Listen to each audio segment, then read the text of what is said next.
नमस्कार दोस्तों। UPSC civil services news discussion में आपका स्वागत है। आज है 12 अक्टूबर 2017 और आज हम देख लेते हैं कि द हिंदू, पीआईबी और इंडियन एक्सप्रेस की कौन कौन सी खबरें प्रारंभिक परीक्षा के दृष्टिकोण से महत्वपूर्ण है। पहली न्यूज़ है आईपीसी की धारा 375 को लेकर, जो कि रेप की डेफिनेशन बताती है। क्या कहा गया है इस आईपीसी की धारा 375 में? इसमें कहा गया है कि कोई भी आदमी अगर किसी महिला के साथ इन इन परिस्थितियों में शारीरिक संबंध बनाता है तो वो रेप कहा जाएगा। कौन कौन सी परिस्थितियाँ हैं? पहला तो ये कि वो उसकी अगर मर्जी के खिलाफ हो, दूसरा उसकी सहमति के खिलाफ हो यानी कि उसके विदाउट कंसेंट हो, तीसरा कि अगर उसका कंसेंट हो लेकिन तब जब वो नशे की हालत में हो, चौथा उसको कहा है इसमें कि जब उसको जान से मारने की धमकी दे के कंसेंट लिया गया हो, और पांचवा उसमें बताया गया है कि अगर वो 18 साल से कम उम्र की हो। तो ये 5 केसेस हैं। अगर इनमें अगर कोई भी शारीरिक संबंध बनाता है कोई आदमी किसी महिला के साथ तो वो रेप कहा जाएगा। लेकिन इसी के सेकंड क्लॉज में एक एक्सेप्शन जोड़ रखा है और उसमें क्या कहा गया है कि कोई पति अगर अपनी पत्नी के साथ यानी कि कोई हस्बैंड अपनी वाइफ के साथ अगर सेक्सुअल रिलेशनशिप बनाता है तो वो रेप काउंट नहीं होगा अगर जब पत्नी 15 साल या उससे ज़्यादा की हो तो।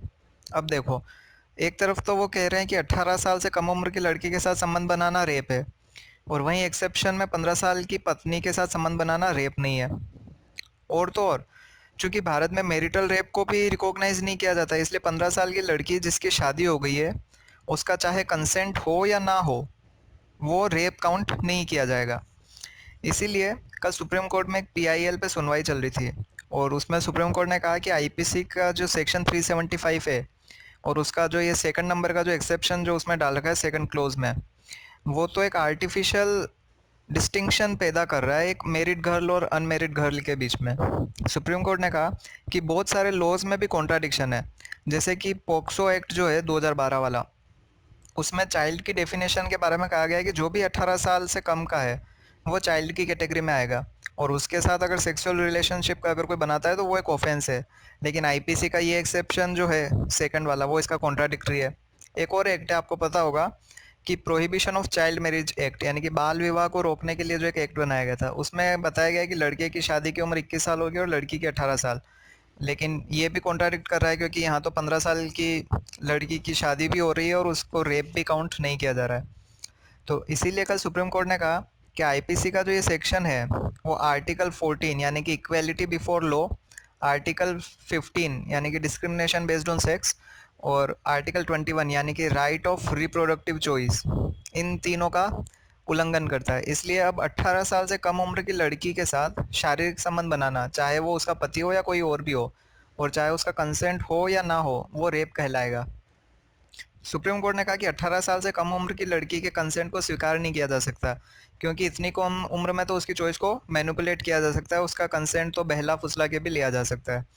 तो अब आपके मन में सवाल उठ रहा होगा कि जब शादी की उम्र ही 18 साल कर रखी है, भारत में कहते हैं ना कि लड़की की उम्र 21 साल और लड़की की उम्र मिनिमम 18 साल होगी तो ही शादी कर सकते हैं, तो फिर ये 15 साल की पत्नी का क्या कॉन्सेप्ट है? यानी कि जो टर्म है ना माइनर वाइफ, ये तो खुद में ही सेल्फ कॉन्ट्राडिक्टरी लग रही है कि अगर माइनर है तो वो वाइफ कैसे हो सकती है? सुप्रीम कोर्ट ने ये माइनर वाइफ को फिर ये टर्म ही स्वीकार क्यों की, है ना? तो अब देखो मैं आपको बताता हूँ इसमें क्या है कि एक कारण तो ये कि भारत में जितनी भी शादियाँ जो है वो अलग अलग धर्मों के उनके पर्सनल लॉ के हिसाब से होती है, और वहाँ पे शादी की जो उम्र है मिनिमम एज जो है वो अलग अलग है। जैसे मुस्लिम पर्सनल लॉ को ले लें अपन, तो उसमें जो है वो शादी की मिनिमम एज क्या बता रखी है कि लड़की या तो 15 साल की हो गई हो या फिर पुबर्टी में आ चुकी हो यानी कि किशोरावस्था में आ चुकी हो तो उसकी शादी हो सकती है। अब देखो यहाँ जो है ना, ये 15 साल की लड़की की शादी भी लीगल हो गई। और ऐसा ही केस अगर आपको बताओ तो 3-4 साल पहले गुजरात हाई कोर्ट के सामने भी आया था। उसमें एक 16 साल की मुस्लिम लड़की की शादी जो थी वो प्रशासन ने रोक दी थी, लेकिन बाद में जब हाई कोर्ट में ये गया मामला तो उसने कहा कि नहीं, मुस्लिम पर्सनल लॉ के हिसाब से ये शादी हो सकती है। तो एक तो ये कारण था जिसमें कि 15 साल की लड़की भी वाइफ बन सकती है। और दूसरा, सुप्रीम कोर्ट ने ये डिसीजन इसलिए भी लिया क्योंकि उनका मानना है कि भले ही prohibition of child marriage act बना हुआ है अपने यहाँ, लेकिन आज भी ये जो बाल विवाह होते ही और ये सच्चाई है, रियलिटी में होता है। और ये एक्ट जो है वो पूरी तरह इम्प्लीमेंट नहीं हो पा रहा है, इसको सुप्रीम कोर्ट ने माना है, और इसीलिए उन्होंने ये माना है कि माइनर वाइफ का कॉन्सेप्ट है इंडिया में अभी भी। और ऐसे में उन लड़कियों का अगर शोषण होता है तो उसको बचाने के लिए उन्होंने ये डिसीजन लिया है। लेकिन अब देखो कि अभी भी है ना इस कानून में कुछ कुछ समस्या है कि एक तो ये जेंडर न्यूट्रल नहीं है। क्यों? क्योंकि आईपीसी का जो सेक्शन 375 है उसके हिसाब से सिर्फ एक आदमी ही रेप कर सकता है और एक सिर्फ औरत का ही रेप हो सकता है। समझ रहे हो ना? अब इसमें जेंडर न्यूट्रलिटी नहीं है, दोनों के लिए एप्लीकेबल नहीं होता। उल्टा अगर हो जाए तो यानी कि भारत में अगर पुरुष पे अगर कोई बलात्कार होता है तो उसको मान्यता ही नहीं है, मतलब कि भारत में पुरुष पे बलात्कार नहीं हो सकता। तो जेंडर न्यूट्रल नहीं है ये लॉ। दूसरा, सुप्रीम कोर्ट ने डिसीजन दिया कि 15 से 18 साल की शादीशुदा लड़कियों का साथ शारीरिक संबंध नहीं बनाया जा सकता, यानी कि उनको तो अधिकार मिल गया। लेकिन 18 साल से जो ज़्यादा की औरत है और उसका अपने पति के साथ रिलेशनशिप जो है उसके लिए कंसेंट ज़रूरी नहीं है अभी भी। यानी कि मैरिटल रेप जो है वो अभी तक भारत में उसको मान्यता नहीं दी गई है। तो ये दो अभी भी इस कानून में प्रॉब्लम है जिसको सॉल्व किया जाना चाहिए। तो ये तो पूरा था आईपीसी 375 के बारे में। नेक्स्ट न्यूज़ है economic advisory council to the prime minister, इसके बारे में। तो क्या हुआ है कि कल इस काउंसिल की पहली बैठक हुई थी और जिसमें भारत की इकोनॉमिक कंडीशन पे चर्चा की गई और आगे का रोड मैप भी तैयार किया गया कि आगे आगे आने वाले महीनों में क्या क्या करना चाहिए। तो इसमें दो मेन एरिया पे फोकस किया। एक तो उन्होंने माना है कि इकोनॉमिक ग्रोथ में अभी स्लो डाउन आया है और दूसरा ये भी है कि जॉब्स जो है वो कम जनरेट हो रही है। तो कल की मीटिंग जो थी उसमें 10 थीम डिसाइड किए हैं जिस पे आगे आने वाले महीनों में काम किया जाएगा। कौन कौन से हैं? इकोनॉमिक ग्रोथ हो गया, एम्प्लॉयमेंट एंड जॉब क्रिएशन हो गया, इनफॉर्मल सेक्टर हो गया, physical policy, monetary policy, social sector वगैरह वगैरह, ये सारे हैं, आप देख लेना। तो साथ में एक और बात कही गई है कि हमारी प्रोग्रेस जो है, इकोनॉमिक प्रोग्रेस, उसको मॉनिटर करने के लिए एक इकोनॉमिक ट्रैक मॉनिटर होना चाहिए ताकि हम जो भी इनिशिएटिव लेते हैं उसकी परफॉर्मेंस को कुछ पैरामीटर्स पे ट्रैक किया जा सके और उनको मॉनिटर किया जा सके, हमारी परफॉर्मेंस को चेक किया जा सके। तो उसके लिए ये दो बातें कही गई, एक तो वो 10 थीम बनाए हैं और दूसरा एक इकोनॉमिक ट्रैक मॉनिटर होना चाहिए। तो अब हम देख लेते हैं इस काउंसिल के बारे में। तो ये एक non constitutional non permanent body है, यानी कि संविधान में इसके बारे में कहीं कुछ भी लिखा हुआ नहीं है। प्रधानमंत्री जब अपनी इच्छा से ये बना सकता है उसकी एडवाइस के लिए। और दूसरा ये एक इंडिपेंडेंट बॉडी है। तो ये क्या काम करती है कि देश के जो भी मैक्रो इकोनॉमिक्स और इकोनॉमिक इश्यूज जो हैं उनके बारे में ये सरकार को सलाह देती है, मेनली प्रधानमंत्री को। कौन कौन से इशू हो गए, जैसे इन्फ्लेशन हो गया, अनएम्प्लॉयमेंट हो गया, इकोनॉमिक ग्रोथ हो गई, इन सब के बारे में। और ये जो भी एडवाइस जो देती है वो न्यूट्रल रह के देती है, यानी कि जो गलत हो रहा है तो उसको बताना है कि देखो यहाँ प्रॉब्लम है, यहाँ सही किया जाना चाहिए। और जो सही चल रहा है उसके बारे में भी उसकी सही रिपोर्टिंग करनी है, एकदम मतलब न्यूट्रल रिपोर्ट देती है ये। और इसमें वो बहुत सारे एक्सपर्ट होते हैं, ब्यूरोक्रेट्स होते हैं जिनको इकोनॉमी की अच्छी नॉलेज होती है। ये जो काउंसिल जो है इसका टेन्योर प्रधानमंत्री के पैरेलल होता है, यानी कि अगर प्राइम मिनिस्टर ने अपने पद से इस्तीफा दे दिया तो ये काउंसिल भी डिसॉल्व हो जाएगी। ठीक है, तो ये थी इकोनॉमिक एडवाइजरी काउंसिल। अभी इसके चेयरमैन जो हैं वो हैं विवेक देवराय, जो कि नीति आयोग के मेंबर हैं। और इसमें बहुत से एक्सपर्ट भी हैं, अरविंद सुब्रमण्यम हो गए, रतन पी वत्तल हो गए, ये सब। नेक्स्ट न्यूज़ है film and television institute of India के बारे में। क्यों न्यूज़ में अभी है कि कल अनुपम खेर को film and television institute of India का नया चेयरमैन बनाया गया, जो कि गजेंद्र चौहान जो हैं, जो इसके पहले चेयरमैन थे, उनको रिप्लेस करेंगे। तो अब हम देख लेते हैं इस इंस्टीट्यूट के बारे में। एक तो ये कि एक ऑटोनोमस इंस्टीट्यूट है जो कि सोसाइटीज़ रजिस्ट्रेशन एक्ट 1860 के अंडर में एक रजिस्टर्ड सोसाइटी है। ये कौन सी मिनिस्ट्री के अंतर्गत आता है? तो वो है ministry of information and broadcasting के अंतर्गत। और ये भारत का फिल्म और टेलीविज़न के लिए एक प्रीमियर इंस्टीट्यूट है और यहाँ के जो भी पास आउट स्टूडेंट है वो बॉलीवुड में टीवी सीरियल्स में एक्टर्स हैं, डायरेक्टर्स हैं, ये सब हैं। और इसको 1960 में इस्टेब्लिश किया गया था और ये कहाँ है अभी? पुणे, महाराष्ट्र में। ये जो इंस्टीट्यूट जो है वो वर्ल्ड का एक इंस्टीट्यूट है सिनेमा एंड टेलीविज़न का, सिलेक्ट, उसका मेंबर भी है। नेक्स्ट न्यूज़ है ई वेस्ट रूल्स के बारे में। तो क्यों न्यूज़ में है ये अभी कि कल 225 कंपनियों को ई वेस्ट रूल्स फॉलो नहीं करने के कारण सीपीसीबी ने, यानी कि सेंट्रल पोल्यूशन कंट्रोल बोर्ड ने, नोटिस जारी किया था। तो अब हम देख लेते हैं ये ई वेस्ट रूल्स क्या है जो पिछले साल आए थे और उसके बाद देख लेंगे कि ये सीपीसीबी क्या है, यानी कि सेंट्रल पोल्यूशन कंट्रोल बोर्ड। पिछले साल 2016 में ई वेस्ट मैनेजमेंट रूल्स पेश किए गए थे सरकार ने, जो कि इस साल से लागू हुए हैं। तो इसमें क्या क्या किया गया है? तो पहले तो हम देख लेते हैं कि ई वेस्ट होता क्या है। तो ई वेस्ट जो है यानी कि वो सारे इलेक्ट्रिकल या फिर इलेक्ट्रॉनिक्स आइटम जो अब यूज़ में नहीं आते और ख़राब हो गए हैं, जैसे कि ख़राब माउस हो गया, ख़राब मोबाइल फ़ोन्स हो गए, उनकी बैटरी हो गई, उनके कुछ पार्ट्स हो गए, चार्जर हो गया, केबल्स वगैरह ये सब। लेकिन पिछले साल CFL और अदर मरकरी लैम्प्स जो हैं इनको भी ई वेस्ट की कैटेगरी में डाल दिया गया है। तो ये सब होते हैं ई वेस्ट।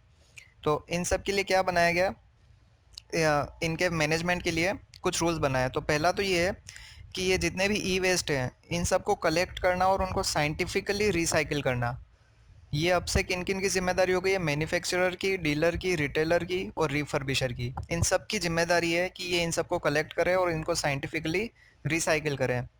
क्योंकि ई वेस्ट में क्या होता है कि बहुत से हेवी मेटल्स होते हैं, उनका केमिकल कंपोजिशन ऐसा होता है, उनके अंदर ऐसे ऐसे मटेरियल्स होते हैं जो कि एनवायरनमेंट को पोल्यूट करते हैं और इजीली डिग्रेड भी नहीं होते हैं। तो फिर इनको क्या होता है, कई बार नदी नालों में फेंक दिया जाता है, जला देते हैं इनको, तो इसलिए पोल्यूशन बहुत ज़्यादा फैलाते हैं ये। तो इसीलिए पिछले साल मिनिस्ट्री ऑफ एनवायरनमेंट ने कुछ रूल्स निकाले थे इन ई वेस्ट की मैनेजमेंट के लिए। और इन सब के ये चारों जो है ना, इन सब के ऊपर जिम्मेदारी डाल दी है कि ये जो ई वेस्ट जनरेट करते हैं वो ही कलेक्ट करेंगे और उनको रिसाइकिल भी करेंगे। और इसी को कहते हैं एक्सटेंडेड प्रोड्यूसर रिस्पॉन्सिबिलिटी। दूसरा है कि इन्होंने एक डिपॉजिट रिफंड स्कीम निकाली है। उसमें क्या कहा गया है कि मैन्युफैक्चरर जो है वो उस प्रोडक्ट पे कुछ एक्स्ट्रा चार्ज लगा दे जो कि वो कंज्यूमर से वसूल करेगा, और जब वो प्रोडक्ट ख़राब हो जाए या ई वेस्ट बन जाए, मतलब वेस्ट हो जाए वो, तब उस कंज्यूमर जो है वो जब वापस लौटाएगा तो उसको वो पैसे वापस मिल जाएंगे। ताकि इससे क्या है, जो ई वेस्ट जो है वो एक चैनलाइज्ड होके वापस मैन्युफैक्चरर तक पहुंच जाएगा और वो उसको फिर साइंटिफिकली रूप से रिसाइकिल कर देगा। कैसे होगा ये, तो देखो एक एग्जांपल मान लो कि कोई एक CFL बल्ब है और उसकी प्राइस है 70 रुपये, लेकिन दुकानदार आपको क्या है वो 100 रुपये में बेचेगा और उस बिल में शो कर देगा कि इसकी प्राइस तो 70 रुपये है और 30 रुपये जो है वो डिपॉजिट रिफंड स्कीम के तहत लिए गए। अब जब और वो आपको CFL दे देगा, जब आपका वो CFL आप यूज़ में लेते हो और मान लो 5-6 महीने जितने भी टाइम वो चला उसके बाद वो ख़राब हो गया, तो वो आप क्या करोगे, उसका आप वापस दुकानदार को दे दोगे और वो आपको 30 रुपये दे देगा बिल देख के। और फिर जो दुकानदार है वो CFL वापस कंपनी को भेज देगा। तो उससे क्या होगा कि वो कंपनी फिर उसको वापस आराम से रिसाइकिल कर सकेगी। पहले क्या होता था कि अगर बल्ब खराब हुआ तो लोग उसको कचरे में फेंक देते थे या फोड़ देते थे उसको बाहर ही। तो उसके अंदर जो भी मटेरियल होता है, जैसे मरकरी हो गया, कोई भी गैस अंदर उसके अंदर हो गई या जो भी मटेरियल है, वो खुले एनवायरनमेंट में आ जाते थे और पोल्यूशन फैलाते थे। तो इसीलिए ये भी एक डिपॉजिट रिफंड स्कीम भी लाई गई है। इन्हीं रूल्स में प्रोड्यूसर जो हैं उनके लिए कुछ टारगेट भी सेट किए गए हैं कि जैसे 2018 तक उन्होंने जितना भी इलेक्ट्रॉनिक आइटम जनरेट किया था और जो अब ई वेस्ट बन चुका है उसका 30% उनको कलेक्ट करना है, और 2023 तक उसको 70% तक ई वेस्ट जो उन्होंने प्रोड्यूस किया था उसको रिकलेक्ट करना है। तो ये उनके लिए कुछ टारगेट सेट किया हुआ है, और इसीलिए ये जो टारगेट जिन्होंने फॉलो नहीं किया है उन्हीं के लिए अभी उन्होंने नोटिस जारी किया था CPCB ने। इसी के साथ इन रूल्स में पहली बार स्टेट गवर्नमेंट की भी रिस्पॉन्सिबिलिटी तय की गई है, उनका रोल क्लेरिफाई किया गया है कि उनको भी इसके लिए कुछ काम करना है। और CPCB को भी इसमें पावर दी गई है कि अगर कोई भी कंपनी इन नियमों को अगर फॉलो नहीं कर रही है तो उन पर वो फाइन लगा सकती है।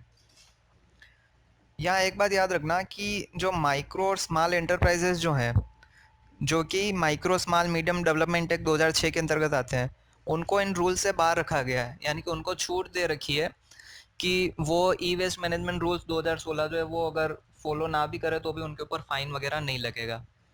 अब हम देख लेते हैं कि CPCB के बारे में क्या है। तो ये एक स्टेचुटरी बॉडी है जिसको कौन से एक्ट के थ्रू बनाया गया, वो है वाटर एक्ट 1974। याद रखना है इसको। इसको कौन से एक्ट के थ्रू बनाया है, वाटर एक्ट 1974 के थ्रू। हमेशा हमें लगता है कि हो सकता है ये एनवायरमेंटल प्रोटेक्शन एक्ट के थ्रू बनाया हो, लेकिन नहीं, इसको बनाया है 1974 में ही बनाया है इसको, और वाटर एक्ट के थ्रू बनाया है, ये याद रखना।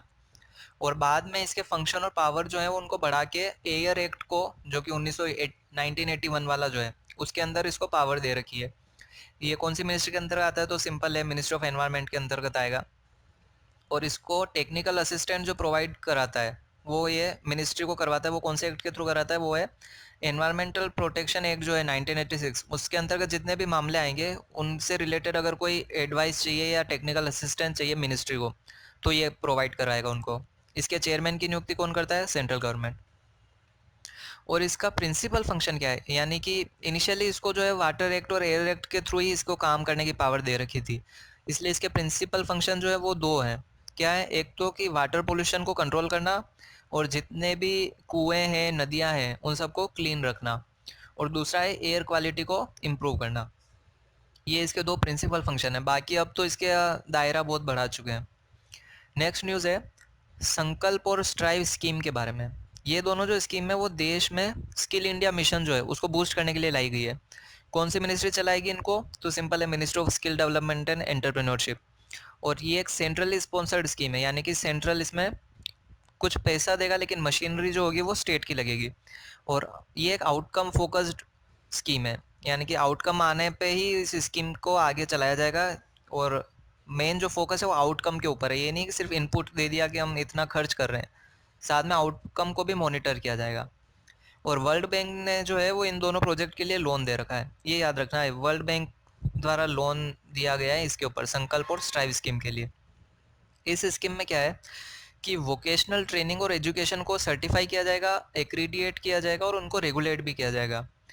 संकल्प जो है ये क्या है, लाइवलीहुड को कमाने के लिए स्किल प्रोवाइड की जाएगी इसमें, और इसमें ट्रेनर्स और एसेसर की एकेडमिक्स स्टेब्लिश की जाएगी और वो सेल्फ सस्टेनेबल मॉडल पे होगी।